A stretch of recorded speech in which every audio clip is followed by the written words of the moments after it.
Howdy. Yes. Welcome to D&D, episode 28 of Anvil of the South. You guys find yourselves still in the room up above. You guys had just gone out of the third floor room and into the bedroom to make your dome to sleep for the night. Okay, so it is March 27th. You all awake. The dome dissipates as you do so, and you are now in the bedroom right next to the fire pit. Two sculptured mirrors on either side. Do I look good? Yeah. Nice. All right. Morning. Morning. Morning.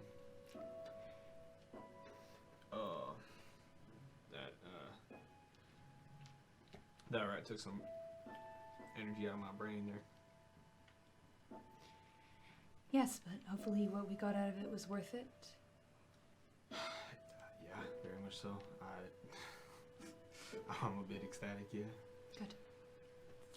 Apparently it's the equalizer of the man's equalizer or something against magic. Sure, right. Can I see that again? Sure. Interesting that Erlent created firearms. Well, this That'll one be a did. fun fact to throw around. It's pretty cool. I mean, someone had to do it, right? Okay, so you guys go down one floor, traversing down the spiral staircase, seeing the now almost entirely shattered stained glass to your right. Sounds about right. Looking out over the city proper and the first layer of the pillar city down below. The door, as you come up close to it, looks strangely untouched by time. The wood looks finely oiled, and the dark iron that puts it together looks as sturdy as ever. The handle is fitted with a small thumb latch upon its top and a swirly handle that melds into the door. You want me to try the door? I'll do the door. And I'll be ready. Alright, You should be ready as well, Nasu, just in case. I'll pull my bow. And Okay. I'll train it on the door. Sounds good. So you're going to try and open it? Okay, so you... It is locked. Is there a keyhole? Yes, there is. Okay. Let me try. Take a step back. These tools. Okay, make a perception check for me. Jimmy the dog. 6. Okay, so... Okay, go on. 23. Okay, wow. So you get down close and you feel a bit of pushback. Mm-hmm. You've remembered this before with the door that Hector had locked Oh, mother. in Bilphus's home, and you hits the stone behind you. I'll walk up and I will cast Dispel Magic on the door. Okay. So you wave your ring, and as it glows a deep blue and slight purple around the rim, you see a milky and sparkling wave of energy sort of reveal to you for a moment, touching your hands and then burning away like cloth touching a flame. The door, as soon as you do that, clicks and then swings slightly. Just at the crease of the door, you see an eye, a black eye, looking at you. Okay, what are you doing, polymorph? Yeah, that's so spooky! What's up? Okay, so Man. you polymorph, it makes a wisdom save. Having magic would be so cool in a horror movie. Yeah, so... Turtle. Yeah.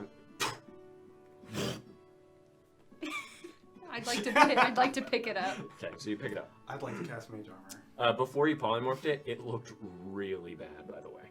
Oh. Its face looked carved up, and half of its body was completely missing. What? Well, then it'll be easy to. Yeah, I'm just saying that that's what you saw. I appreciate that. Because as you... The door sort of... And... Against, because of the force of the magic, but that is what you see. So he looks pretty gross. He looks bad, yes. Cool. Should I Toss it? dispose of it? please. Okay. Those things are creepy. I'm not particularly strong. Would one of you prefer to do it? And I'll just dispel it. Or do you want me to do it? I can. I'll have my hand. I'll hand the turtle, and I'm just gonna Alright, so you ready. pick it up. It is going to try and attack you. 16. That hits. Yeah, it's okay. 2 points of damage as it just bites your hand. You're like, Don't. Okay, wait. Do I see the window as I turn? yeah, it's like, you turn around, you see the pillar that sort of goes down, that the spiral staircase rotates around. You just like peek around and you see the window right there, or you see the window right there as it continues down. Okay, so I mean, I'll peek around. Okay. Right side. Okay. Right-handed. Just call me punk. Make an athletics check for me. Okay, great. That's what I was avoiding. No fucking. Is that actually a natural 1? Oh my dude, goodness. dude, go back to the digital dice, please. For the love of God, dude. Do you want to use? Do you want to try some I of thought they my new babies? Actually, no. Here, I'm gonna give you one of my d20s here. This is Leo Red.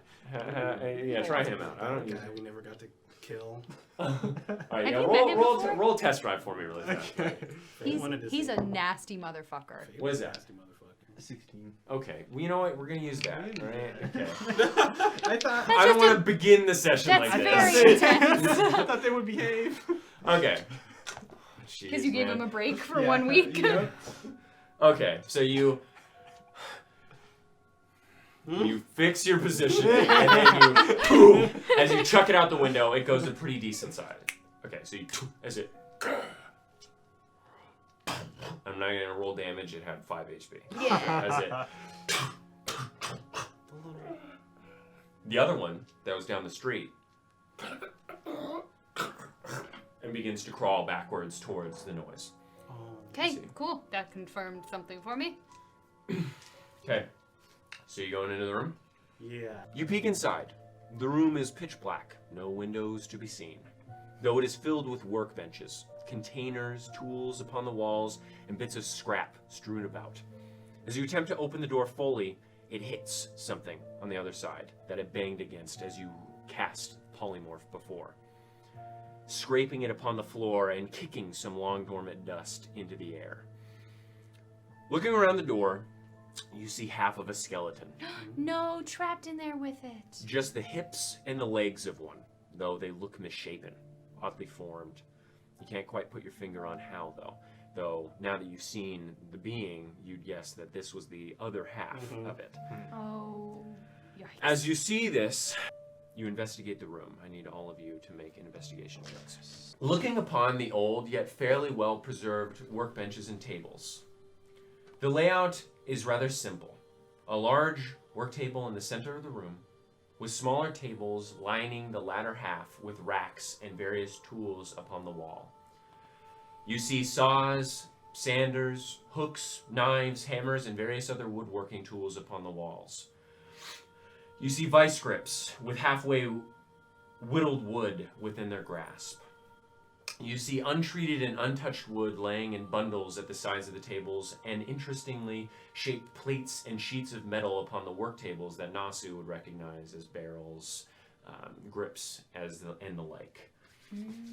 Cool. You also find a small forge with a large stone chimney sprouting from it, perfectly sculpted into the corner, not placed there as an afterthought, as if the forge had always been there. Designs of anvils and flames along its rim, near where the bed of coals once sat, and a large tree sprouting from the chimney. However, what you also notice is the mummified remains of a humanoid figure curled up deep in the corner of one of the workbenches, in the fetal position and facing away from the room. Looking around the room, other than seeing the mummified corpse, you find a lot of scrap material, bits and pieces of everything, like that. Does anyone want to investigate the corpse before you guys investigate the room further? I'm assuming that you guys would want to look at that. Okay. Can I tell, like, prior to any roll, does it look worse than the previous corpse in the other room? No, it looks almost normal. Okay. Mm-hmm. Okay. Though, you're talking about the one that was in the chair down below? Yeah. Yeah, it looks almost exactly the same. Okay. Yeah. Make a medicine check if you want. +2, 18. Okay. It looks to be elvish, and one of its legs is missing. Looks to be a right leg. You notice this. It reminds you of the one that you found right above. What the fuck? Wait. It's missing the exact same leg that you found above. Oh! Yeah. Yeah. Yeah, he told us about it too. Did he use it as like cut off his own leg as bait and then run down here or something? That'd be pretty wild. That'd be crazy. Does look like a woman. What the fuck? Okay, she's curled up in the corner facing away from the room.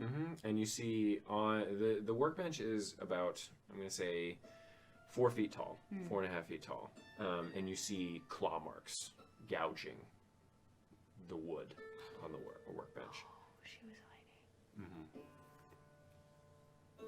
You would wager that she climbed up on the workbench to get away from the creature that was crawling around. Yeah. Yeah.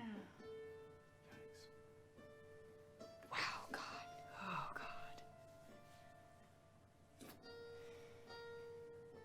And then ran out of oxygen.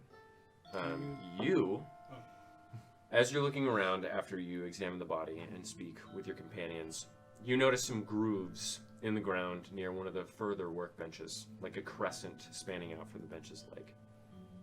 A crescent from the bench's leg? Does it look like it's natural, or does it look like it's somebody dug into the floor? Make another investigation check. Roll high. No. 9. Don't really know. They just look odd. There's something in the floor over here that's kind of weird. You see it with a 22. You said it's coming off of the It looks the like chair, like a crescent from the a chair. bench. It looks like it's a crescent from one of the legs. Can I pull it? You want to pull the bench? Well, in the direction. Okay, of make an the... athletics check. Okay. Your struggle eventually pulls off. Thank God. As Puzzle you hit a number 2. threshold, hearing a slight crack, and the bench gives way. However, the workbench isn't the only thing that moves. The work rat comes along with it with a thin veil of stone that looks to have been carved away and adhered to the back. As it peels back, you hear a sucking of air. Airtight as well for thousands of years. You reveal a slight hall, damp and completely pitch black, with the walls lined with more racks and baskets, along with a large iron safe firmly secured at the back of the hidden hall. My damn pants. Hanging from the racks look to be guns. You see incredibly old single-shot rifles, flintlock pistols, and muskets.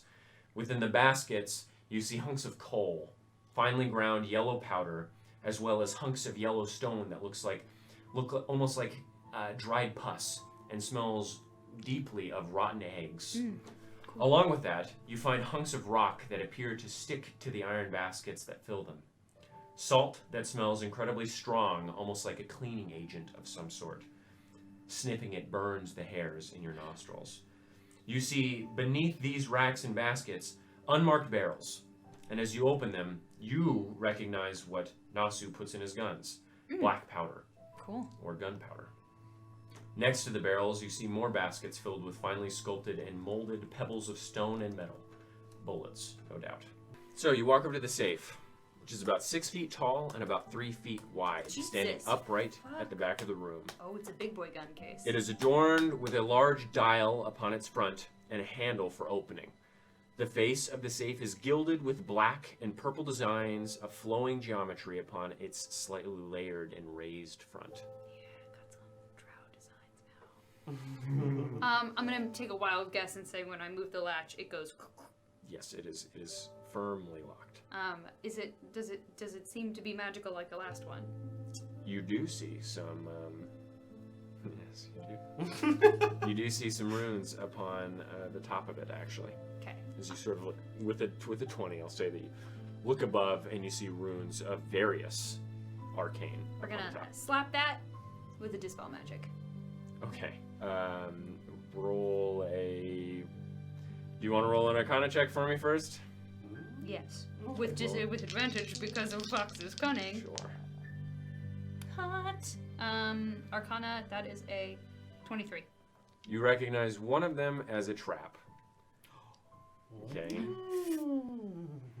And it looks like evocation.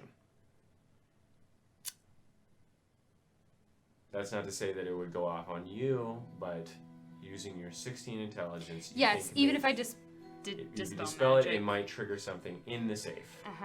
Just so you're aware. Uh-huh. And that is the only time I will do that. Thank Next time you burn the safe's contents. Appreciate that.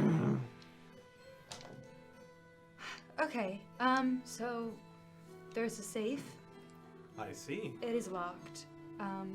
There Oh, are boy. runes on the top that will potentially destroy the contents inside. If So what? I don't know if we get it wrong a certain amount of times, if we try and force our way in. You remember a safe that required at least 2 people to crack. Mm. One spinning the dial, Mm. and one listening up top. Mm-hmm. Okay. Yeah, I'll tell him that. Right, okay. So this is not the same as the other one that we, tediously worked on in the previous room. There's the dial system at the bottom. The tumblers appear to be at the top of the safe. We need one person listening in, the other person running the dial. So, whoever has the keys to the ears, I'll run the dial. All right. Okay, so you're running the dial, you're listening. Yes. Let me help you at least. 1 hour later. Perception, dexterity, arcana. Yes. 23. 21. 23. Nice. Excellent. We love to see it happen. So, as the green energy sucks from Vivian's ring from necromancy Okay. again. Well, then I would have just untold the dead and I would have bitten myself this time. Okay. And it does work. Nice. But you still take 4 points of damage as it siphons the life out of you. Necromancy. As the last tumbler falls into place, you can hear it, and you. The safe is open. Inside the safe, you find 2 ingots of mithril. Hey! It's light too. We can carry that. Quite a large jar with a very large eye crammed into it. 2 jars, one with a vicious wind swirling around within it, and another with a thunderous black cloud within its vessel. You see lightning burst from it and scorch the glass, only for the glass to repair itself once more. You see a smaller jar with a fair amount of non-coagulated blood within its form. The blood is extremely thick and a shade of a sickly green.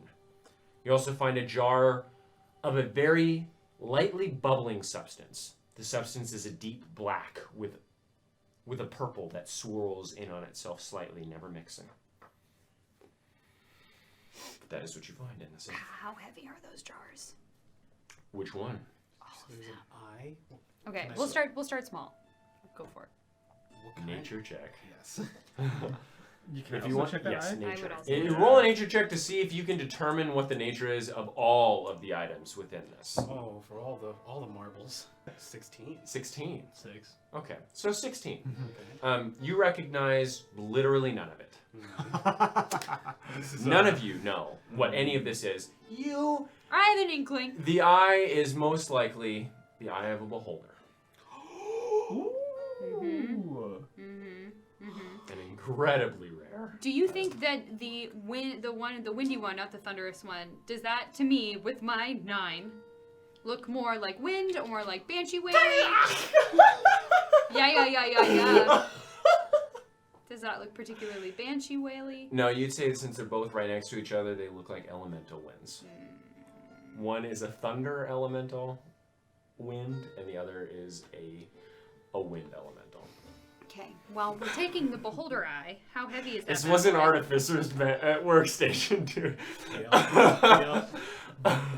Some juicy stuff. So what do you two do? I'm ready to go. Maybe we can see if we can rest up top.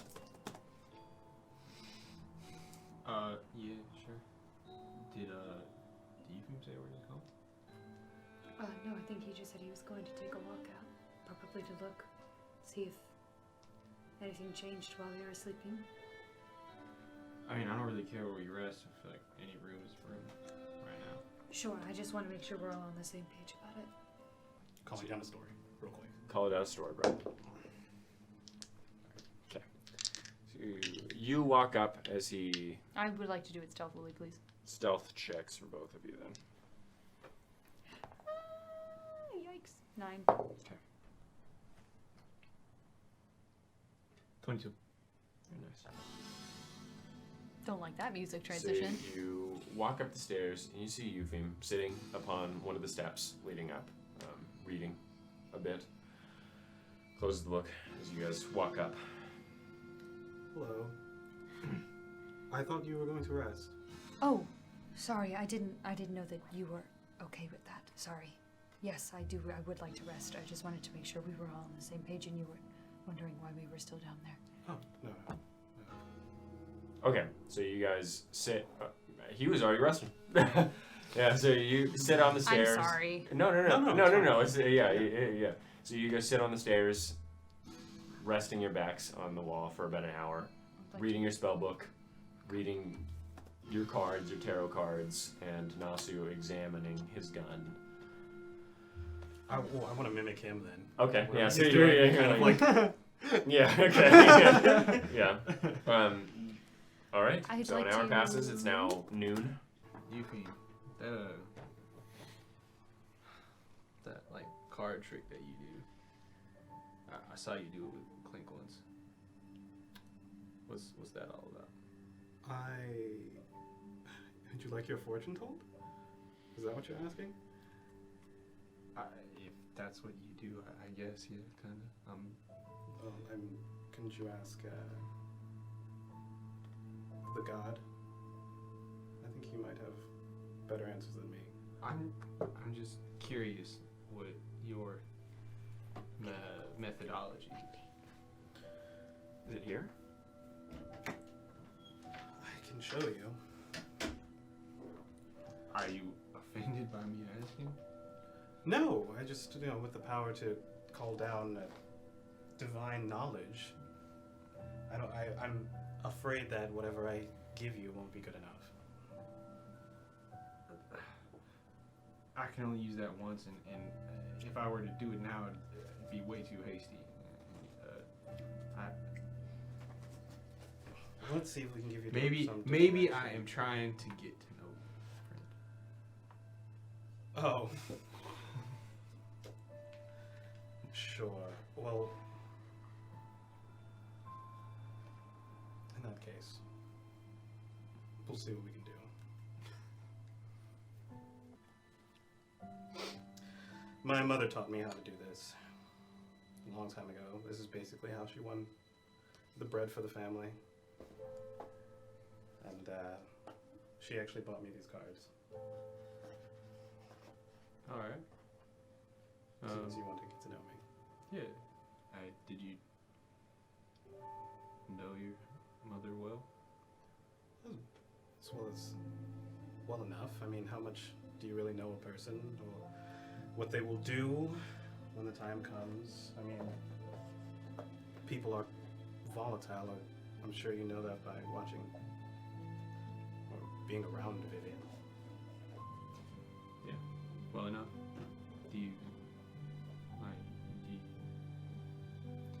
Are you still familiar with your mother now? No, she left. She left me along with everyone else. It seems like a long time ago. Just up and disappeared. But they found me out of nowhere, so to leave, it's kind of the same property, I guess. What do you mean they found you out of nowhere?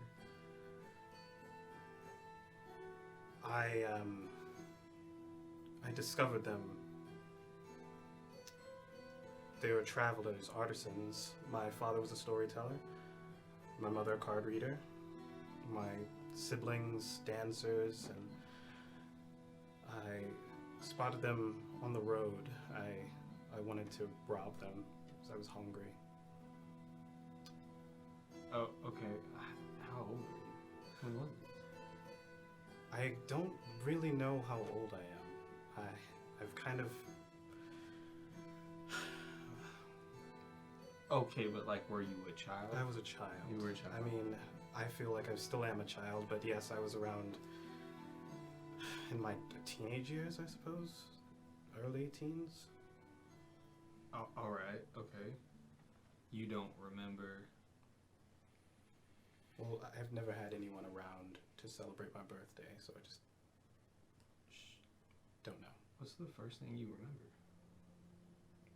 I remember being hungry. I remember fighting for food. Like, where were you? The capital. Tillian wanted to I was in the capital. Yeah, before they found me, I was in the capital. Must have been tough on your own. It was. Child. Yeah, I mean, it's the only thing you know, so how do you know if there's anything better? And then I found better. I went to rob them, I went to hurt them, and they welcomed me in. And I sat down and I listened to my father's story. And I was family. You suppose they saw that you were hurting? Yeah, my father had a weird knack of seeing what connects people, and he had this ability of tugging on your heart with his stories that would just make you whole again, and make you a person again. So when we traveled, it was beautiful to see him connect with everyone we met. That's mighty fun. And so they found me, and I found them. Was this a circus? A circus is kind of a harsh word. We were artisans. We were performers.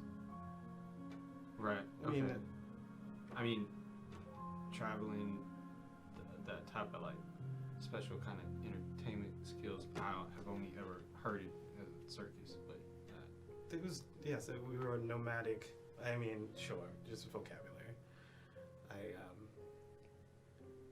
I only say that because I'm sure my siblings would be upset by being called such a thing. Or maybe they won't, I don't know. In any event, they're gone now. They've been gone for a while. your whole family? All of them, yeah. All the ones that I knew. They just leave? Yeah. So you were abandoned. Yeah. I guess. But just like a lot of people are. Sure. Was that before or after you heard people calling for help? It was before. It was before. I think I hear them because I understand exactly what it means to be left alone without a way back. Sure. And that's why I like to help them. That makes sense. I can see why you're so accustomed to traveling into the wayward unknown as well. Right. If you ever stop moving, then you're somewhere and not somewhere else, and I don't know. It's nice to keep moving. So how does this work? That's a good question. You notice, by the way, when he's shuffling, he puts the top card at the bottom of the deck. Mm-hmm. Actually, I need your energy in this. It helps me focus. It's a divination. Okay. Ooh. Just touch the cards. You can move them. You can flip them, turn them over, anything. You even change the order. Think about what you want to know.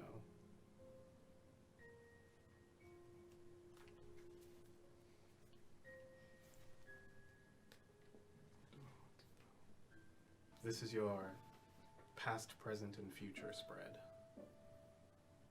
Okay. Apparently, and I don't know exactly what question you have, but it seems like in your past there was someone, could have been you, could have been someone else. The Queen of Wands signifies passion,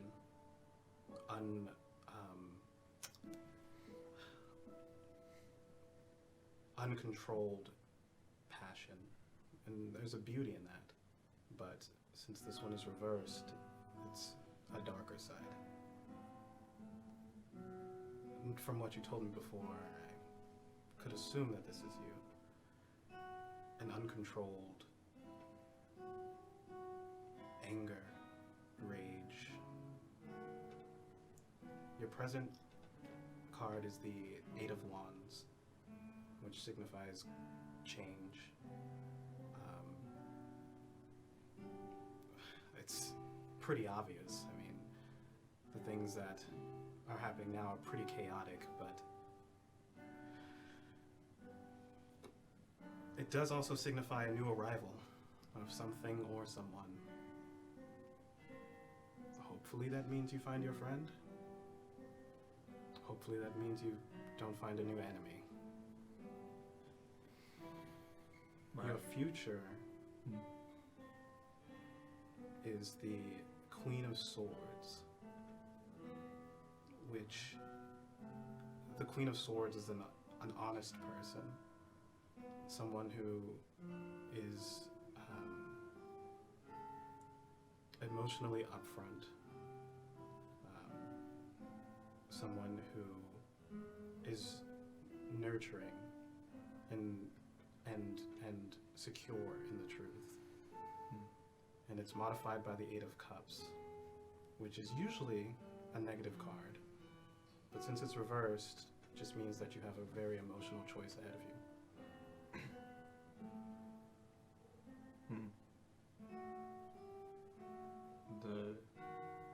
You said the Queen of Swords is nurturing? A nurturing honesty, which means either you're going to have to be truthful with yourself, truthful with the things that you want.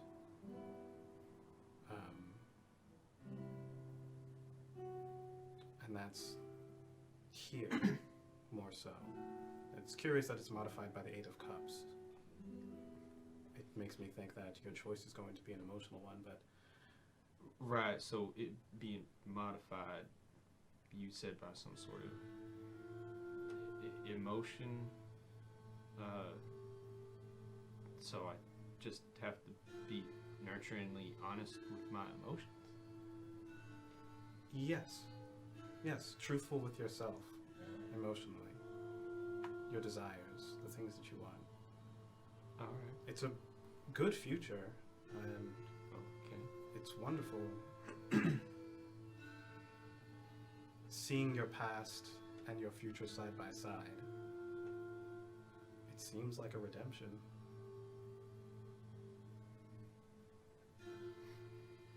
But the rest is up to you, really. Those are hopeful words. Yeah. Well. Okay.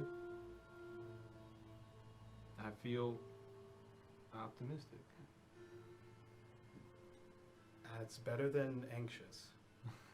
It's a very important choice, but I'm sure you'll do fine. This is mighty interesting. I appreciate you taking the time to do this. It brings Brings me back memories of traveling above ground. So, right. So thank you as well. Sure. You guys are wonderful, but I'm usually very social, so just seeing your faces every day is moderately less than what I've experienced usually. What's wrong with my face? Absolutely nothing. Okay, so you guys finish your short rest. Still within the top floor of the spilled off from the edge building. What would you guys like to do? Still got plenty for upwards moving. Indeed. Okay, so you guys are heading out. Yeah. I want to Make a scout stealth check. my crow. So, you find the remnants of a small building that seemed interesting to you. It looks to have been connected to a few others behind it, connected to the wall of stone that the pillar is made of. Though, they have all fallen to time. You walk in and find it to be reminiscent of a shop, though all of its inventory has been long lost. You see a small counter off-center to the right, with small stone shelves under its form supported by sculptures of chained male elves. You see shelving in the back, as well as amidst the toppled stone and crumbled roof overhead. You find next to nothing amidst the small shop of times long past. However, as you look around, you see a broken bottle.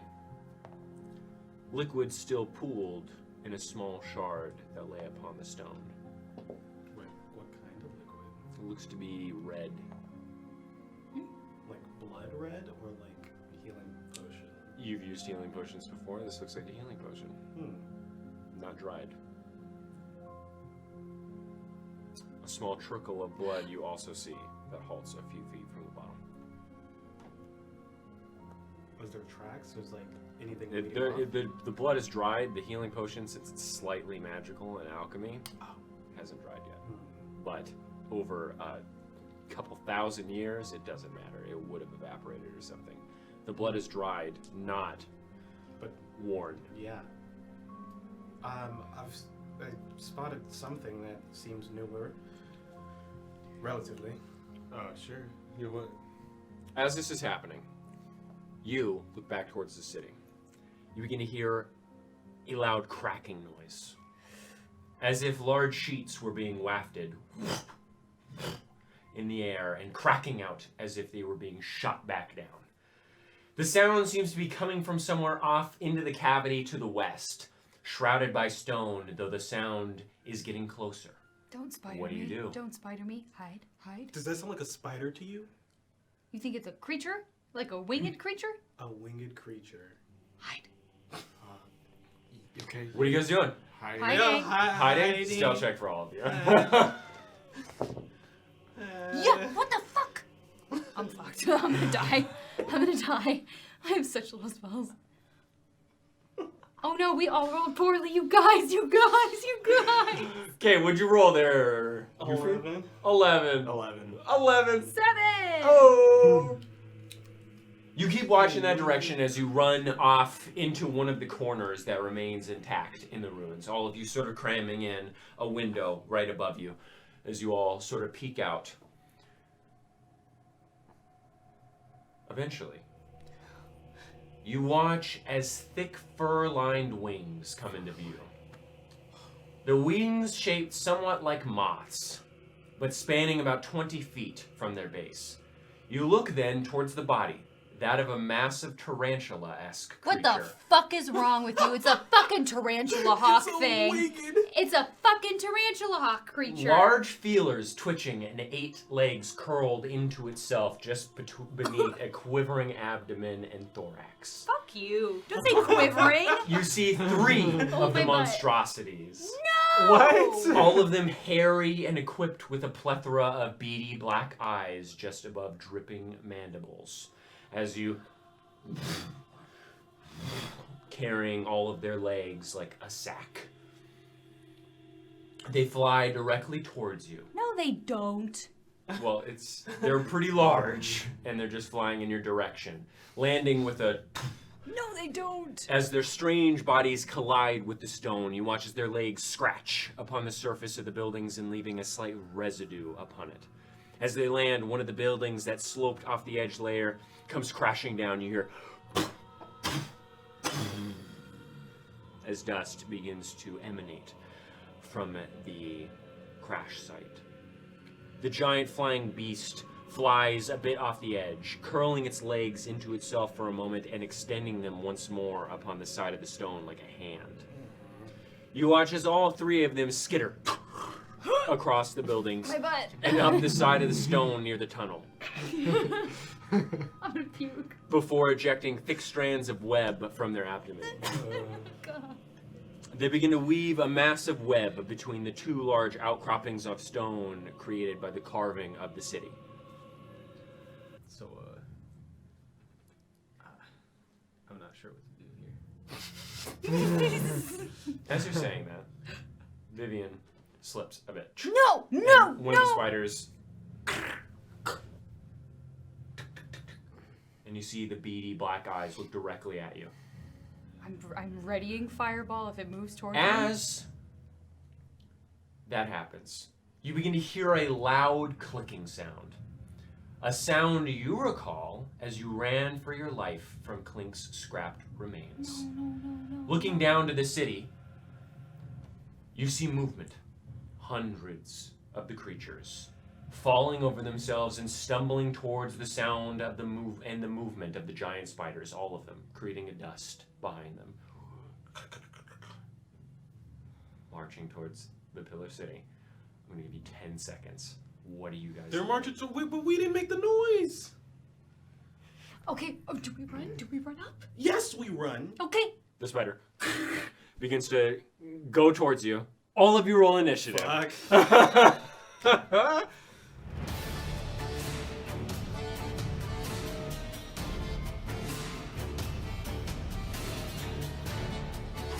You see the ooze, sort of porous skin now as it begins to deteriorate finally into the ground.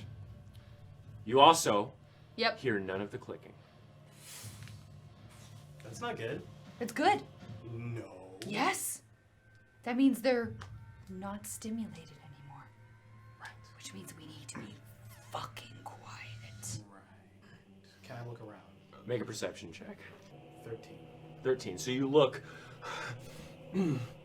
off the ledge, and you see a couple, Are Just- they active? Oh, okay. down on the first level. Oh wow, that'll be really difficult to get out of here. I'll run back and hand Nasu my healing potion. Sounds good.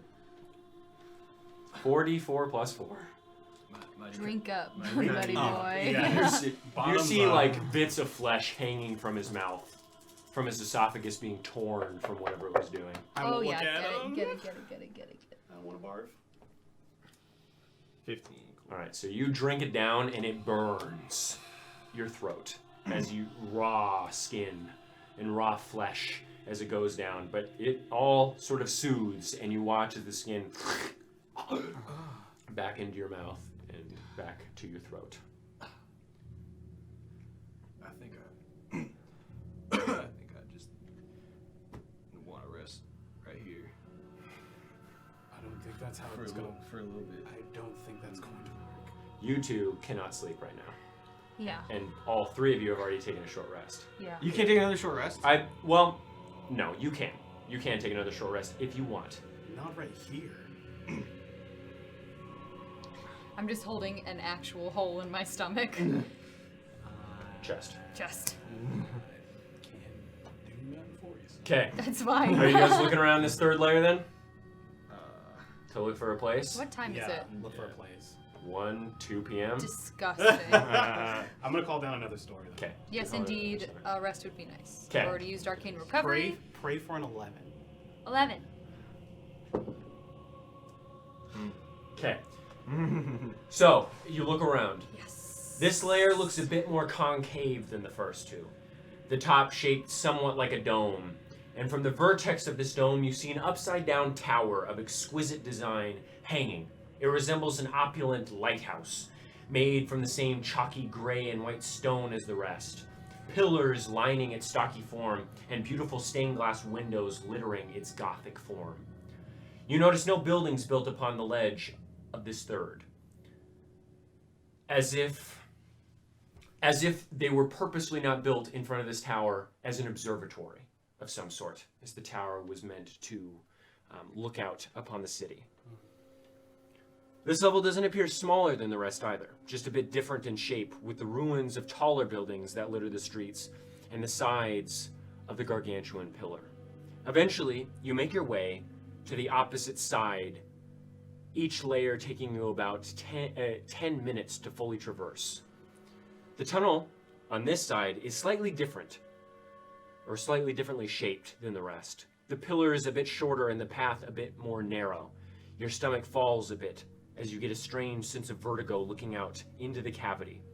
You see more of the same titanic pillars sprouting into your vision, dimly lit by the underground moon, and stalactites hanging from the ceiling, the size of small volcanoes. Looking out from this direction, you also see what appears to be an underground river you had not yet seen. Its form quite large, though it looks like a mere stream from this distance. You see more rolling hills of stone and smaller shelves of settlement and minerals amidst the cavernous space, along with caverns and gashes in the stone that look to lead deeper into the Underdark. Though your vision barely makes out any of it, as it is miles away. Eventually, not finding any place suitable to hide in the third layer, you exit the tunnel sneakily to the fourth layer. So make a stealth check. Yes, please. Natural 20. Okay, nice. 23. 15. 30, 20. 30, 20. Okay. Eventually, you exit the tunnel and find yourself looking upon the final layer of the Pillar City. Oh my god, we're here. You notice all of the stone to your left has been carved away, like a swath of minerals erased, and granting you an unimpeded view of the cavity, as well as the relatively small city sprawl before the pillar. Your eyes immediately shoot to the massive statue of a drowish woman, naked and holding the ceiling of the space aloft while holding two large, long swords. Each of the swords seems to interact with the stone as if it were flesh, piercing the stone in places where the weight of all of it would rest, and concaving at the point of the drowish woman's clenched fists.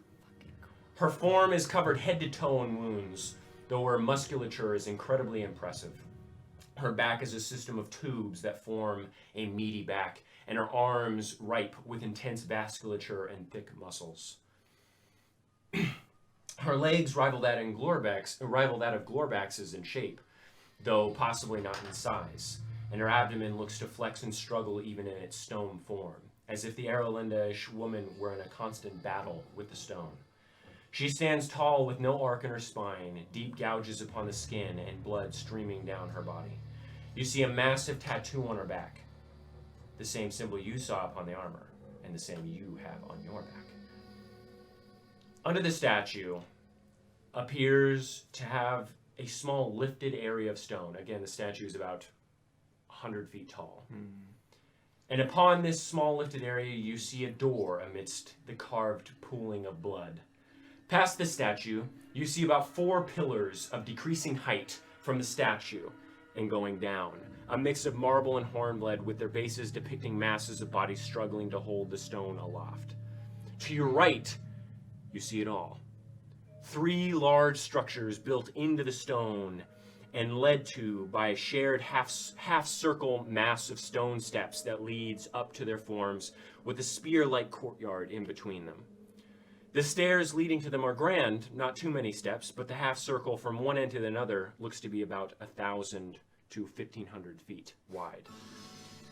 At the far back, the largest of the buildings, you see a large cluster of immaculate stone pillars in the shape of drowish women that holds a massive stone gable roof upon it, with a thick centerpiece separating the two with moldings and depictions scrawled within.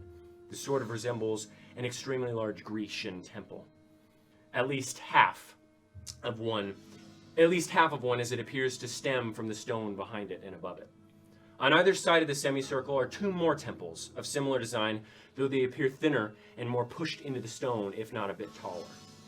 From this distance, you can't quite make out any of the depictions of any of the buildings quite yet. In between these temple-like structures, you see more buildings of similar architecture in the city, though they are clumped together and built into the stone and in between the temples, no space untouched by their construction. You see buildings of many different sizes and heights that make up the small temple town. However, the buildings aren't only built into the stone, as the top of the stairs creates a large flat surface that connects the temples. You see buildings built amidst the stone between the temples as well, truly as if this were a separate town altogether. These separate buildings give you the perspective on the height of the temples, the buildings you recognize as being about 2 to 3 stories tall, though the temples look to be about 15 times these size. And as you walk up to them, these are sculpted to be revered and to inspire awe that seems to have been accomplished. What would you guys like to do? What time is it now? 2:30? Do we want to try the door under the statue? I can't deny that I'm mighty curious. So I'm you walk nervous up. about the statue door. You walk up to the statue, the wondrous temple town always behind you, and past the large field of steps and stone. The door is a bit angled downward into a large stream of stone blood stemming from the faux wounds of the statued woman above.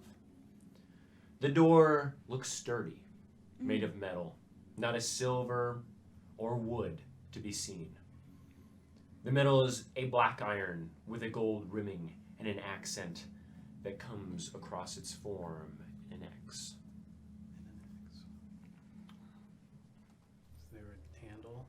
Yeah, so you look at the handle, the lock below it looks to be melted. Mm-hmm. Melted? Mm-hmm. Alrighty. Crowbar. It comes down to I'll say athletics check with advantage because you're so I'll excited do about Bardic Inspiration. about Oh, finally and being able to do inspiration. I'll it. do Bardic Inspiration and Guidance. Wow! All right. So I get the advantage. You get I plus get 10, a dude. D4 Well, and plus- and a D6. Yeah. Mhm. Plus Okay. potentially Yes. 10. Let's roll, dude. Yeah! Oh, just go put it on for fun. Put it on for fun. You need it. You don't know how hard this Mm-hmm, door is. mm-hmm, mm-hmm, Mm-hmm. 6. All right. What did you say? Athletics. Mm-hmm. Okay. 23. Okay. Your athletics is only plus 1. Wow. All Yeah. right. So that's pretty good though. Pretty good. So you, 13. the stone crumbles under it, and you hear the metal, and that's one corner as it, Oh, this man peels is up. literally, peeling like a fucking and then you tuna can. into the other corner, and then for the last one at the center, you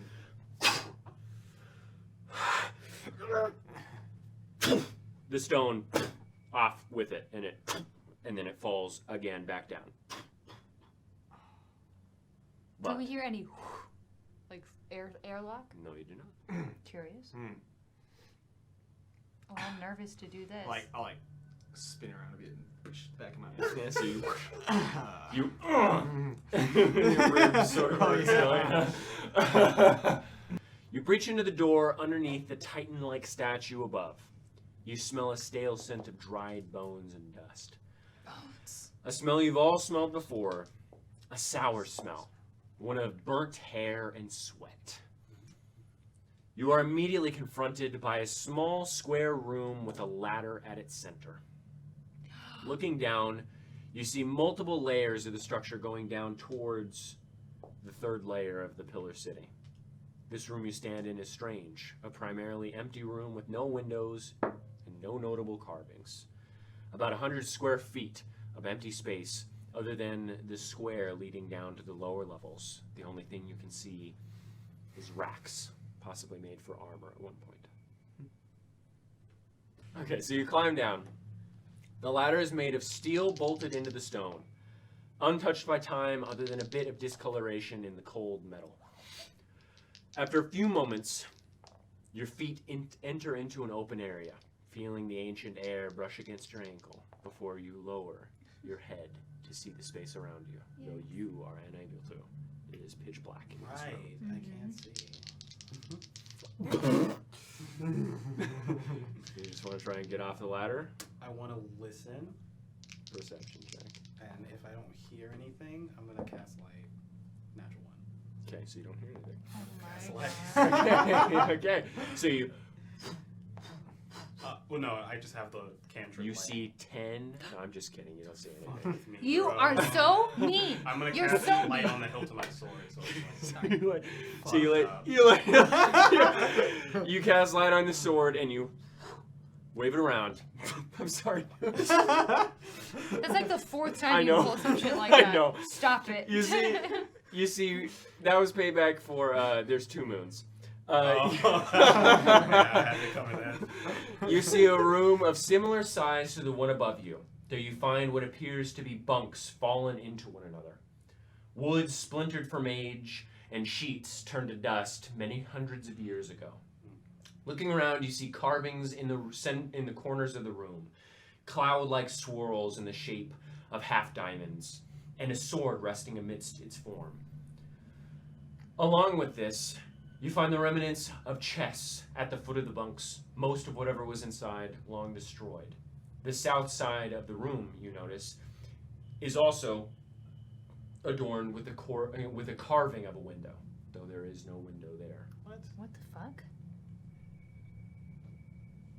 Is there anything in the window, or is it just like a No, it just looks like a carving, because you guys figure that you aren't fully through the actual stone layer yet. Oh yeah, between the Are we all now on this level? Yeah, I'd say at this point you're all there. I think you were, Dimly lit by his sword. I think you were right. You feel looks like a barracks. It's very interesting. Hmm. This is very warlike culture here. How do you mean? I mean, since we came here, all the statues have been almost obscenely aggressive, and there's a lot of swords, there's a lot of armor, there's a lot of things, and it's just depicted in the highest sense everywhere. I mean, that and slaves. Right enough. At the center of the room, the ladder still progresses downward. You step foot upon the ladder once more, finding a 3rd level.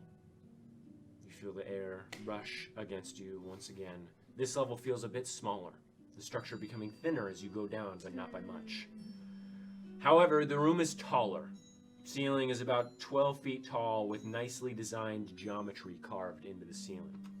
The room looks to have once been a place of learning or training. You see upon the north wall, behind the column or the pillar that holds this ladder,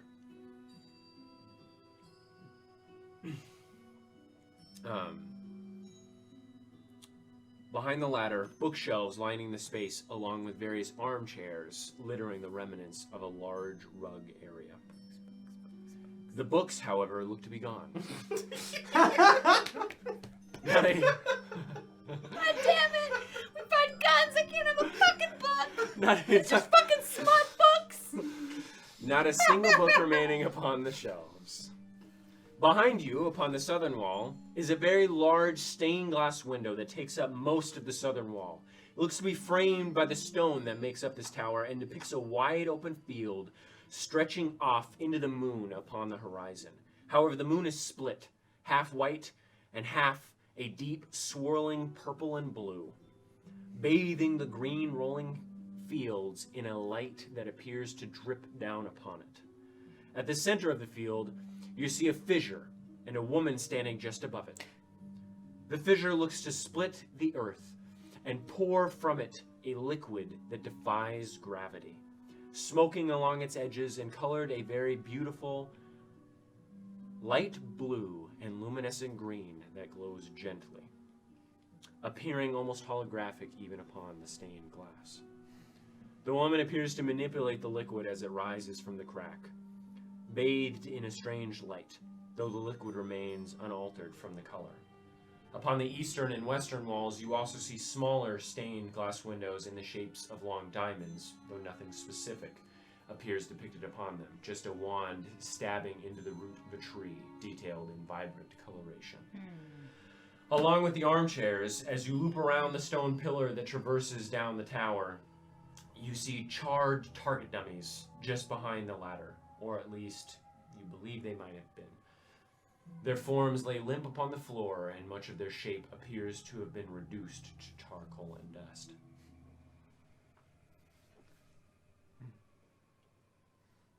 I'm asking these questions on the off chance I strike gold. Okay. Do I recognize that woman? No. You do not. Well, it doesn't look like there's anything much interesting on this level. You got one more to go. Right. Do I hear anything? Make a perception check. Yes, please. 18. No. I still don't hear anything. It's a good sign. Yes, definitely. Okay. You guys going down? One more floor. This is the last one, right? That you can see, yes. You look down, ladder just stops at the stone. It's pretty far down there. You guys have been traveling about 20 feet to each floor. 2 stars. You guys going down? Yep. Okay, you Me came first. first. You climb down to the next floor, feeling a large draft upon your ankles. Looking into this room behind you, where the breeze emanates from, you see an almost entirely open wall. Like a swath was carved out from the face of the tower all around you. In front of this southern portion, you see 3 podiums looking out south, east, and west. Looking around the ladder now, you see the swath of stone continues to have been carved around the other side. 3 more podiums set up, looking in all directions on that side as well. As you step fully into the room, you notice this appears to be the last level. Stone meeting with the stone pillar under your feet. The room looks rather empty, other than the podiums which are falling over into themselves. Regardless of how regal they once looked, the details showing through even through the wear of time. The only thing that you see are small shelves protruding from the stone behind the ladder. What was once velvet lining them, and small divots within them that look like they were once there for large pencils or something similar. Investigation for all of you. Guidance on Vivian. What'd you roll? Vivian. No. Vivian. No. What'd you roll? 25. Natural 1. Oh. Oh, wow. 6. 6. Holy shit. 25? Guidance. Good shit. That was the DC for something. Oh my god. Oh my god. Thank you so much. Sauce. Oh, give me the thing. So you look in the divots Sorry. of the stone, like the stone shelves that just seem to be permanently out. These look like wand holders. The podiums look to have been places where guards possibly looked out over the town wielding magic. Oh. Wow. That's it. You notice as well, the stone looks rather odd just underneath the ladder. More porous, less sturdy. You look at the ladder as well, slightly pinched off near its bottom, and a bit warped in its form as well. Along with this, you see a tiny bit of sludge gently quivering in one of the stone cracks near the podiums. You find oddly spherical bits of stone missing from the ceiling and barely visible scorches that resemble that of a lightning strike.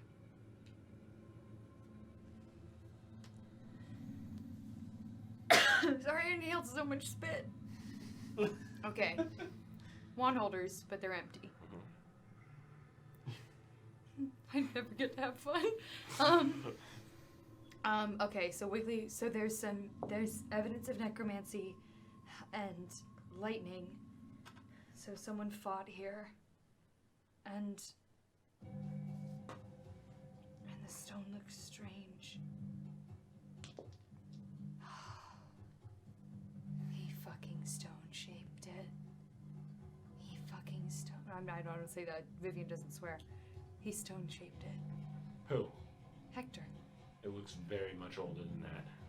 Someone right. stone-shaped the bottom of the ladder. Why are you even asking? Of course it was Hector. Puts angry eyebrows on. How do you mean? Look at it. And I want to point out the inconsistencies in the stone. Okay. Can you unstone shape it? Wait, If I rest, What are you implying? that there's more underneath. You just break it. Does it look possible to brute force your way through it? It's more porous. It's a rock. Does it look like? You can certainly try. Tell me where to get it. I want to find the place where it looks. The stone, not the ladder. Hold on. Yuffie, I'll remind you what you told me before we entered this place. Is not to make noise. You want to bash rock in just above this 3rd level. What time is it? About 4. I'm gonna take off my shirt and vest. Okay, so you take off the shirt and vest. Not the first time you've seen Yuffie undress. Yeah. Oh, Vivian. Yeah, looks away. This will dull the sound. If you break the stone, it'll still fall Fall where? Down? down. Isn't there like a pillar underneath us? Well, Vivian's implying there's another There's room. another level, so Yeah. it might crash onto the stone. Oh, stone shape the next level. Okay. Please put your clothes back on. Oh, fine. Jeez. Okay, keep your shirt back on. You, like, button up your vest. Okay, I can look again. You're a little bit Roll my insecure now. sleeves Yeah, up. yeah, down. Yeah. So where are you guys just going? got rid of your wand too. I know, but what So you if guys it's are a traveling fancy out. wand? Of the tower. That's the only way to go, right? Yeah. Yes. Yeah. Other than jumping out the window.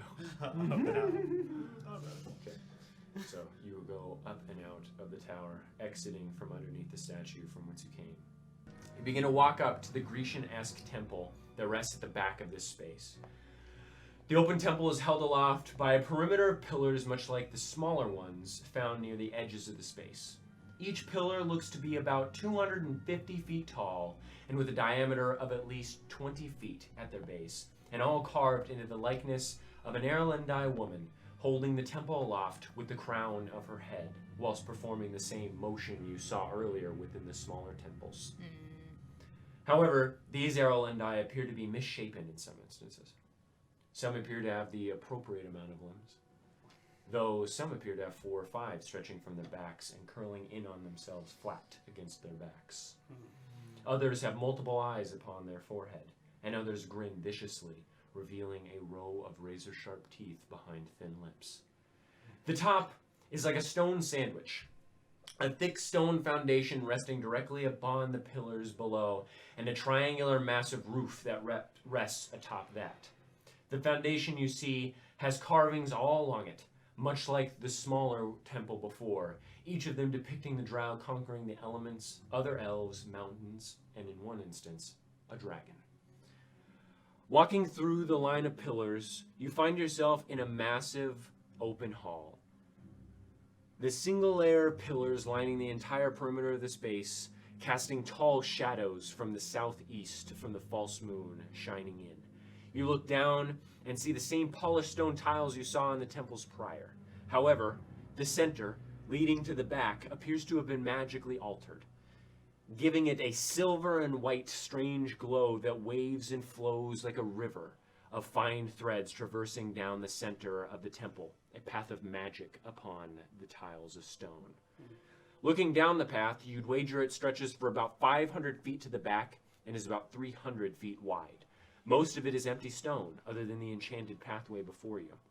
However, at the edge of this path are more statues similar to those you saw in the entrance to this strange place. You see 30-foot statues of various female Erlendi in various degrees of armor and aggression. Their faces furious to stoic, their stances cocky to passive.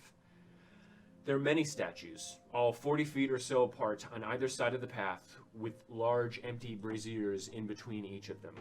Behind the statues, you see scattering benches and old furnishings, small areas to lounge and fire pits for warming oneself amidst them.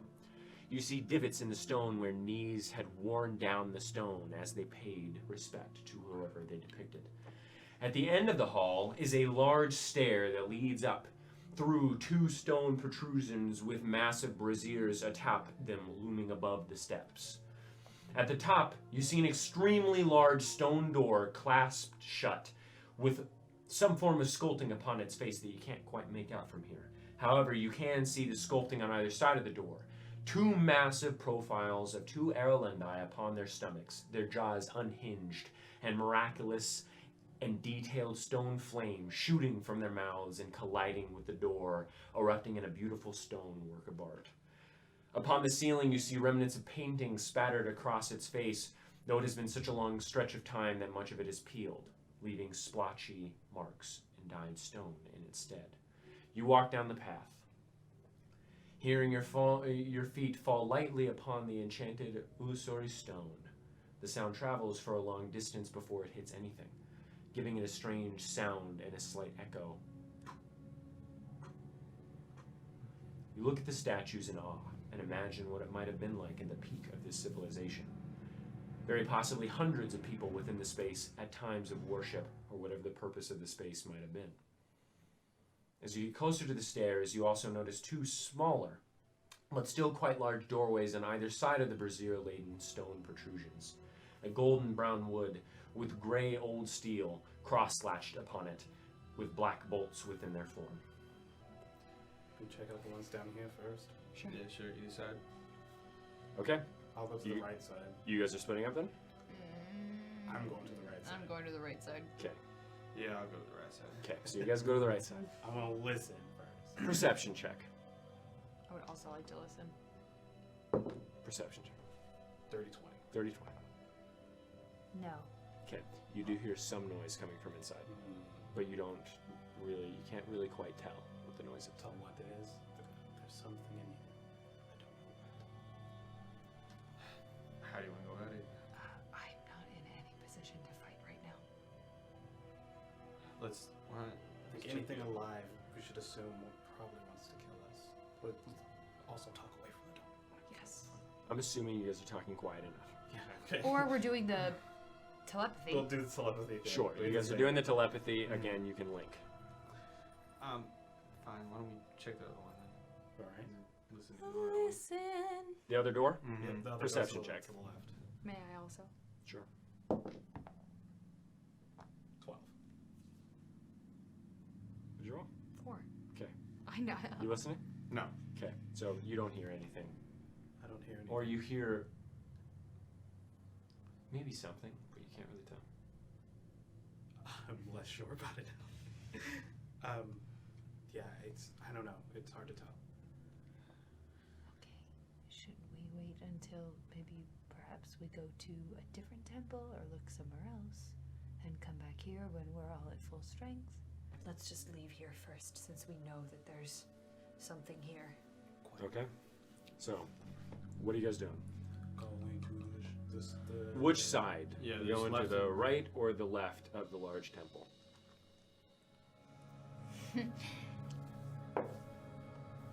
right side. Okay.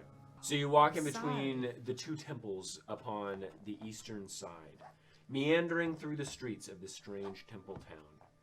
Many of them are similar in architecture to the homes you saw upon the pillar, and some even appear to have been shops of some sort, judging by the similarities of structure between them and those you saw prior.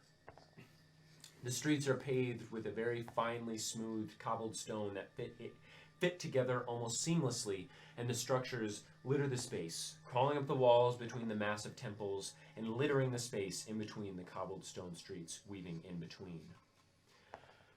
It's not a massive area by any means. But you would estimate a few hundred residents within these confines. God damn. These buildings, from afar, looked as if they had been relatively untouched by whatever had transpired within the city below. However, as you draw nearer, you find that to be the case almost exactly. It is as if the events of below had never transpired, and those within these buildings simply never existed. These buildings don't differ much from the temple-like structures of the city proper. Though, much like those you saw leading to this place, they share an air of opulence. The stone smoother, the designs more intricate, the windows more well carved. Most of them appear to be about 2 stories tall, then some up to 4 and some only 1. Some have indented spaces, which their front doors rest behind pillars that hold large balconies aloft above, and others appear to be a mixture of shop and residential. You find one of these homes, walking in stealthily, finding yourself at the top of a small set of stairs that leads down into a small foyer. The foyer continues forward down into a hall that narrows slightly and looks to connect to 2 rooms at either end, at the end of the hall. However, you see 3 doors branching out from the foyer itself. 1 to the left and 2 to the right down a very short hall. The door to your left rests at what looks to be a 45-degree angle towards you, sitting at the point where the wall begins to constrict the hall that leads further into the home. You want to cook? Yeah, I'd like Cook to- up those mushrooms? I'm- All right, so you pull out the book. Yeah, You got I it use in the book thing? to see if I can find it and learn how to You prepare first you check the book that has the edible it. mushrooms Mhm, in to make there. sure. You find the mushroom that you have. Good. Then I take out my. I'm a dual wield motherfucker. Yeah. Make a. I'm gonna say. You know what? Fuck it. Let's have it do wisdom plus proficiency modifier. Wisdom plus proficiency. Okay. Not good. 10. 10. I'd say that's like. It's cooking mushrooms in a pan I'd say with that's salt. Anthony's home port level meal. All right. Okay. So you're not Michelin star, but you're definitely not McDonald's, right? It's edible. That is no. That's very much Oh, edible. it's more than that. Yes, Like, it is. McDonald's. It is actually. It is gorgeous. Oh, we've been living off our Yeah. rations. And tasteless food of Klink's creation. This is the first meal you've had since Kern McCurr. Okay, 2 months ago. Months, yeah. Okay, you go into the kitchen. You find the wood fire stove. You got some wood. Got my wood, You yeah. so you place it under there, and as the flame begins to percolate underneath, the stone heats up. You cut the mushrooms with the knives that still exist all around you. Slap them on there. Just some salt, but you get some rub in there, Yeah, right? You don't yeah. have any oil. It's unfortunate, but it is what it is. Cook it slow. Yeah. Cook it low and slow. Cook it low and slow. So you cook it on the grill. You smell it, both of you, as you're in the dining room. Hot food, hot food, hot food. You put it on the plates that you find on the Mhm. vertical shelving. Slide it on the table. You sit with an I want almost to make them look pretty. cake-like mushroom, just pure mushroom on the plate. But you feel steam upon your face. And, Oh yeah, I want to just pick it up with my hands and then burn myself, but I just want to yeah. So you bite into it. ravenous.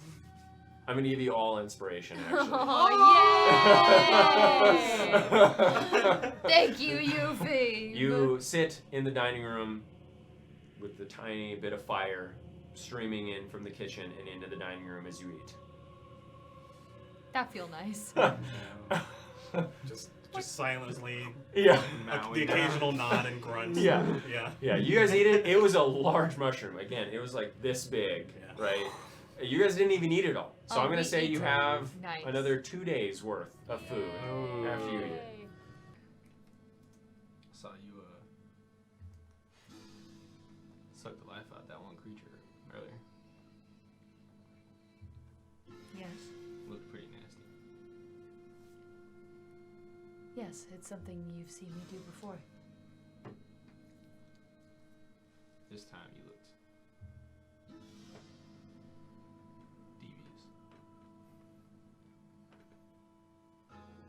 I was about to die. I was using it to heal myself. How do you feel about that?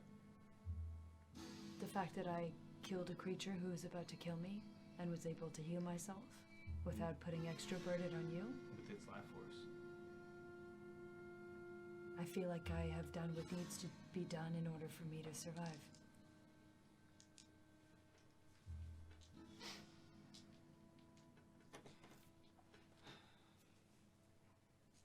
think the world's out to get you, Vivian, any action can seem like surviving.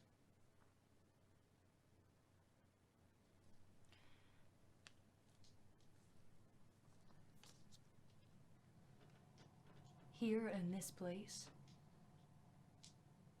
I think people will forgive a lot of things. Sure. Was it as smart to do that in the middle of Fairstock's office in Kernulem? No, probably not my best move. But here, I know neither of you like it. But I did not have a lot of strength in me after that thing speared me. I'm gonna take it where I can get it. And when I have a chance to do something different, I'll take it, but I don't have that right now. Are you guys being quiet? No. No. Oh, okay. You hear this? Yeah. It's in the bubble. You're in the bubble. Yeah. This is in the dining room. You guys just made it. in the Yeah. dining room? Okay. Yeah. So the table is sort of in the. I'm sleeping underneath it. Yeah, Yeah. it's like a tiny little pillow for it, actually. Mhm. Yeah, it is. Cozy, Yeah, it is. Yeah. I just wanted to be clear about what your intentions are. Why do you think that would change any of the intentions I've expressed before?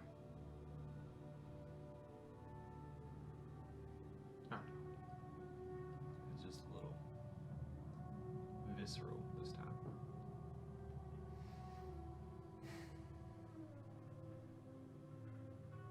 My head not like be all together, especially after. I know it's unpleasant to watch, and I'm sorry you both have to see it. But there's a certain amount of satisfaction that comes with killing something who could so easily kill me. And there's a certain amount of satisfaction I take in living, in surviving. I just want to know you don't see everything as a threat. I see a lot of things as a threat. I don't think I'm unjustified in that. I think that's dangerous. If I view everything as a threat, then I don't get surprised. Out there, most people, if they knew exactly what I was, in the Southern Realms, were going to kill me for being a Lendai on the spot. Not to mention a necromancer. The odds are not stacked in my favor. A lot of things are a threat. It would be foolish of me to expect that people will be able to forgive what I am. It's not foolish to think that they'll be able to. It's foolish for me to be flippant about it and hope that people will. It's never foolish to hope. That's the point of things, right?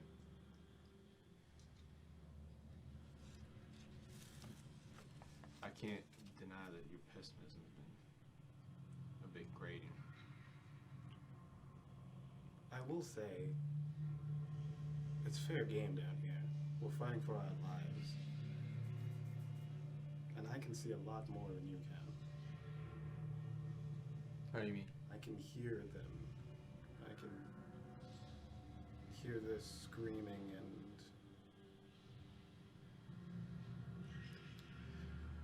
it's jarring. I've never seen anything like that in my fucking life. But I do know you did that to protect me. And protect him, and protect yourself. There's got to be something to say for that, right? Sure enough.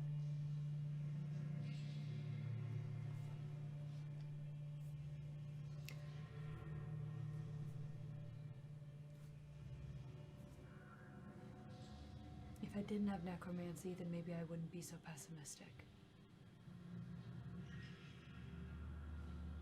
But whatever you see in me that reminds me of yourself, it's not the same. I don't know why my pessimism should grate on you when up there, at any moment, there is a genuine risk that if I get my identity uncovered, then I die.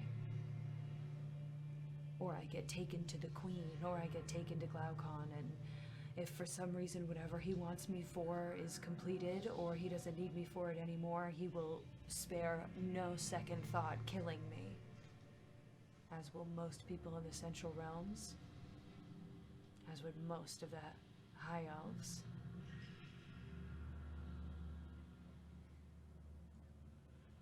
I understand discrimination, Vivian. I mean, it's more than that. I've committed evils. I'm pessimistic because I have put myself in danger. I don't understand why you think it's wrong for me to be realistic about how people will see me. I wasn't for a long time, and I thought people would understand if I explained, and I almost got killed for it several times.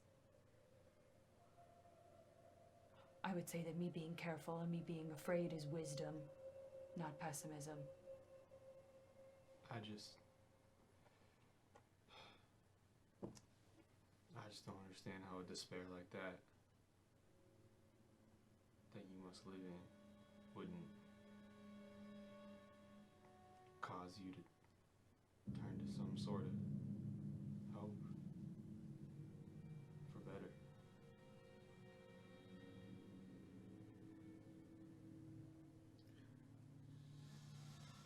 It's an interesting question. If we were to trace back evils to the beginning of time, how certain darknesses can give way to more darkness and give birth to more evils, and I think we've seen here how the sins of another can push a people to even greater evils. And I always was told of stories that had heroes that would never fail, never fall. They would go on and defeat the big, bad, evil person and just stop the causal chain in their tracks. It's not realistic, as Vivian says, right? It's not something that actually happens.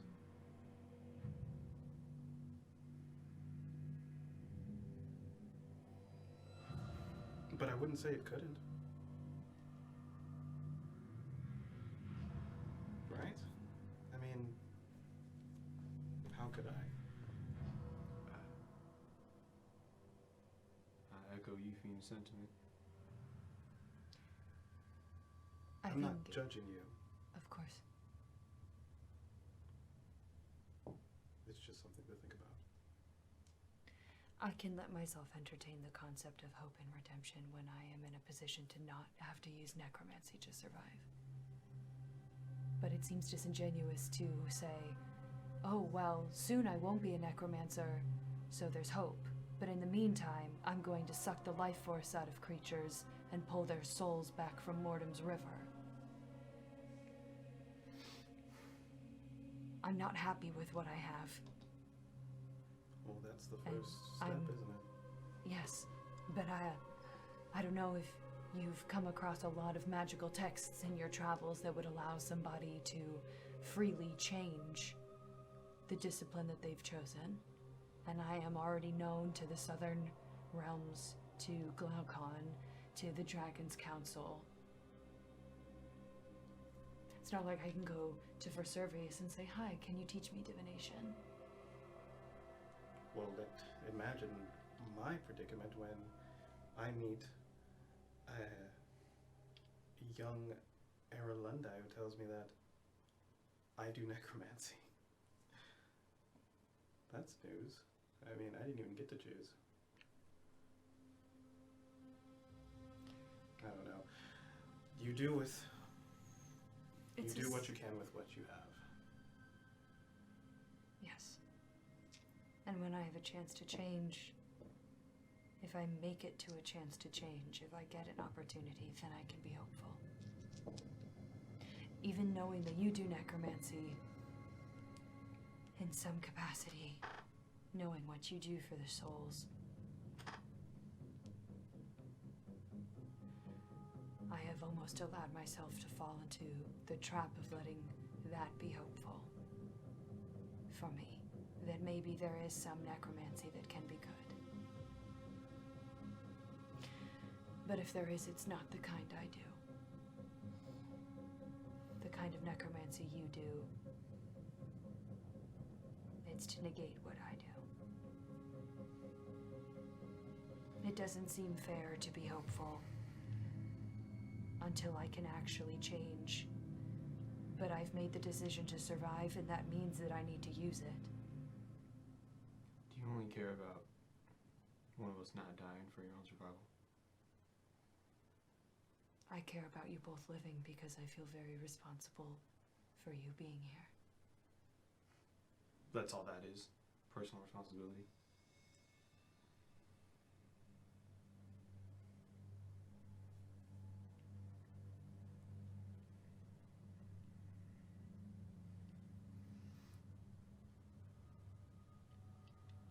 Before Hector, the last person I was fond of, lied to me for months about something that could have changed my entire perception of being up here. And then he died, and then he came back and told me that I disgusted him and abandoned me a second time.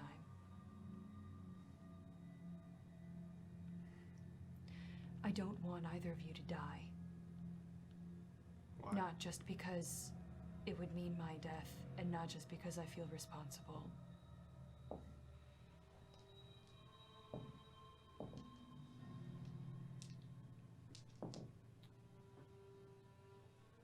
But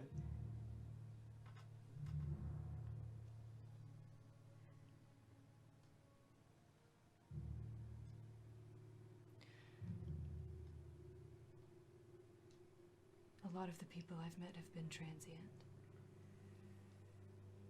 Same. Most people I've traveled with have not stayed with me. They've died or they've left.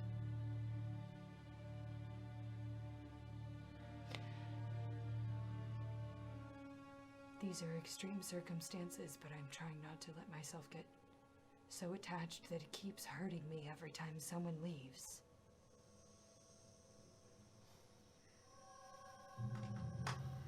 I understand. I've been left a lot too. But I figured out a secret.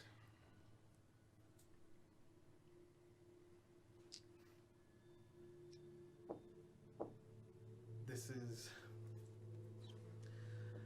unarguable. I have found that there is a pool in everyone's heart that never lessens. There is a place from which you can give and receive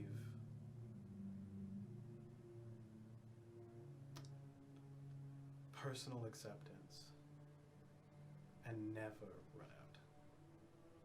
And it's hard being alone. It's hard for me, and it's hard for the souls that I help. But there's a moment, every time I save one, or every time I help one, or every time I go back to their families and speak to about them, there's a moment when I feel so full of everything and so connected to everything. And it's uncontaminable.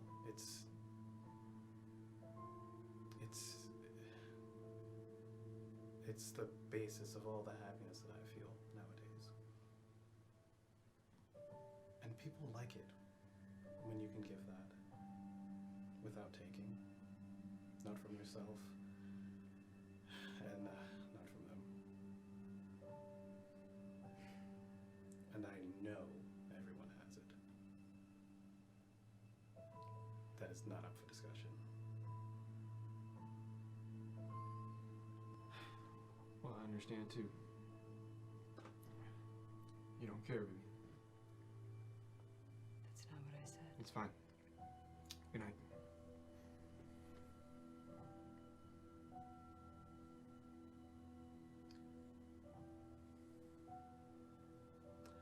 If you don't hope, I'll just hope for you. That way, if it hurts, it'll hurt me too, and at least you won't be hurting alone.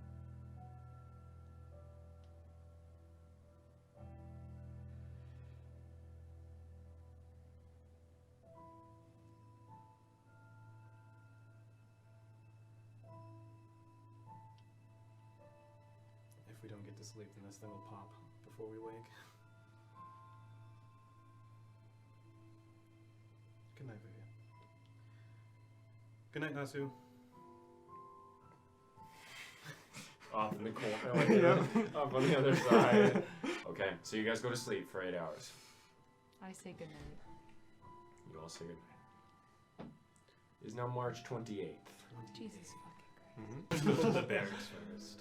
You guys, I so agree you with vote that. for the barracks. I you vote wanna- for the barracks as well. Yep, fine. Okay, so you guys, Oh, I have another spell I can prepare. so you guys go back to the tower. Right. Sneak. What do I? Yeah, sneaky. What do I prepare? Oh my god. Okay, I need to sneak here. so you head back. It takes you about 15 minutes to get back to the tower. You down to the other floors. Finally, down to the last space you're able to get down to. What would you like to do? I would like to stone shape it, please and thank you. Okay. Sorry, I'm still So you trying to figure out what spells. I wave have. your hand, and as you wave your hand, a little bit of it lags behind you, but the stone slips away, and you reveal a second or another room. Looking down, you see a room filled with bones and covered with long, dried blood. You see no windows in the smaller room, the peak of the upside-down tower. But you do see a drooping and chunky face looking at you from an extended neck. Its pale skin writhing in tumors and pustules. God damn it. It looks at you blankly while black pus leaks from its swollen eye sockets as it raises a spiny spear-like hand. Close it. And then that's where we're gonna Oh my end it. God. I'm gonna kill this thing so hard it's not even